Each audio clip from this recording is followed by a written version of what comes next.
summit has taken place at a crucial time as calls around the world grow louder for progress on the imperatives of our time to end poverty in all its forms and ramifications, to reduce inequality within and amongst countries, and to take urgent action to combat climate change. This year, we have recognized the growing debt burden that is faced by many developing economy countries as a major obstacle to achieving the Sustainable Development Goals of the United Nations.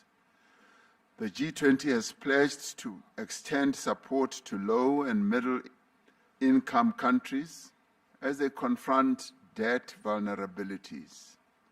Together, we must create a virtuous cycle of reduced debt, higher public investment, and more rapid and inclusive economic growth. When we become more successful, all of us, then the whole world becomes successful. When we began our presidency, we pledged to mobilize the G20 to strengthen disaster resilience and response. Climate-induced natural disasters spare no country. Disasters know no borders. But their toll is heaviest on those without the means to recover and to rebuild. We therefore called on G20 leaders to urge the global community to scale up post-disaster reconstruction. In this regard, South Africa introduced the high-level voluntary principles for investing in disaster risk reduction and encouraged international collaboration to strengthen investment in preventing and responding to disasters. We've made progress in mobilizing finance for a just energy transition.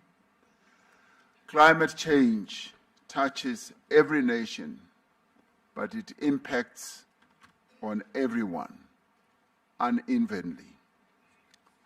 That is why we have together pledged to increase the quality and the quantity of climate finance to developing economies, to strengthen multilateral development banks, to support country platforms like the Just Energy Transition Partnership, and to unlock private capital.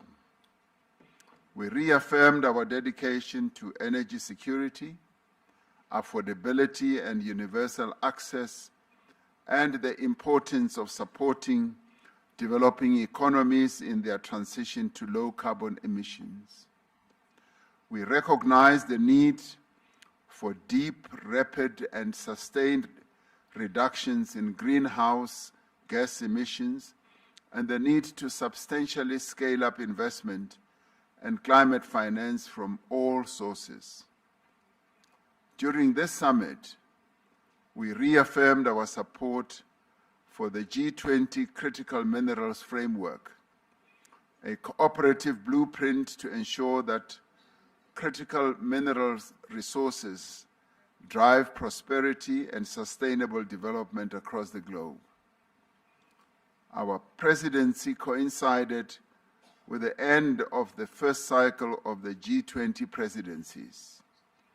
Following the mandate given to our presidency at the 2024 Rio de Janeiro summit, we undertook the G20 at 20 review, drawing on the diverse perspectives of participating members and guest countries as well.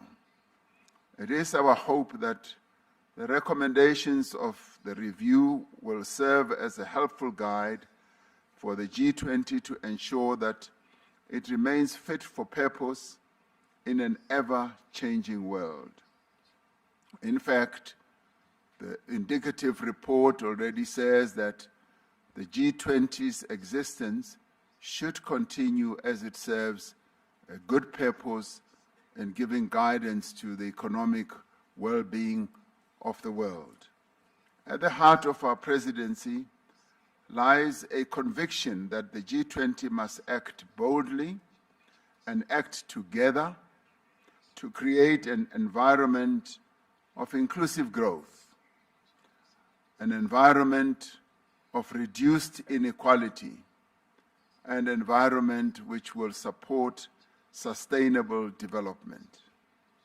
South Africa has used this presidency to place the priorities of Africa and the Global South firmly at the heart of the G20 agenda. Building on the developmental agenda of previous presidencies in Indonesia, in India, and Brazil, we have prioritized the issues that matter most to developing economies. And in executing our task as the G20 president, we learned a lot from what Indonesia did, what India did, and what Brazil did. So in many ways, what we see having unfolded here was based on the foundations that those three countries of the Global South put in place. The G20 South Africa Summit Leaders' Declaration is more than words. It is a commitment to concrete actions that will improve the lives of people in every part of the world. Our agreement on a declaration during this summit demonstrates the value of the G20 as a forum that can facilitate joint action on issues of shared concern. Shared concern not only for the leaders, but shared concern for the peoples of the world. More than that, it reaffirms our renewed commitment to multilateral cooperation and our recognition that our shared goals outweigh our differences. Together, we must accelerate progress towards the 2030 Sustainable Development Goals of the United Nations and the Pact for the Future. We have laid the foundation of solidarity. Now we must build the walls of justice and the roof of prosperity.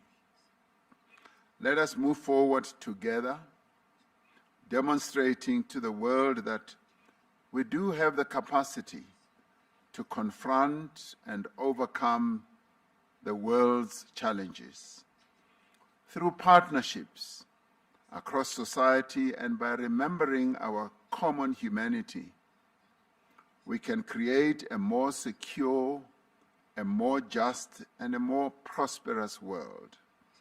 And together, we can ensure that no one is left behind. I now say that this gavel of this G20 summit formally closes this summit and now moves on to the next president of the G20, which is the United States, where we shall see each other again next year. The summit is therefore closed.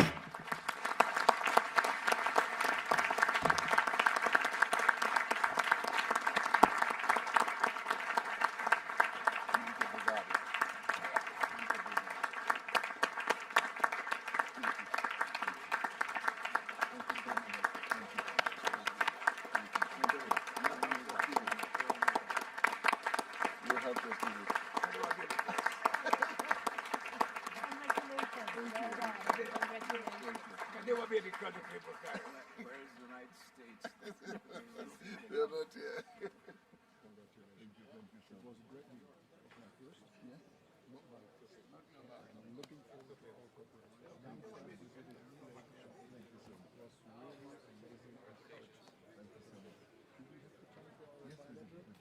Mike. People think you're very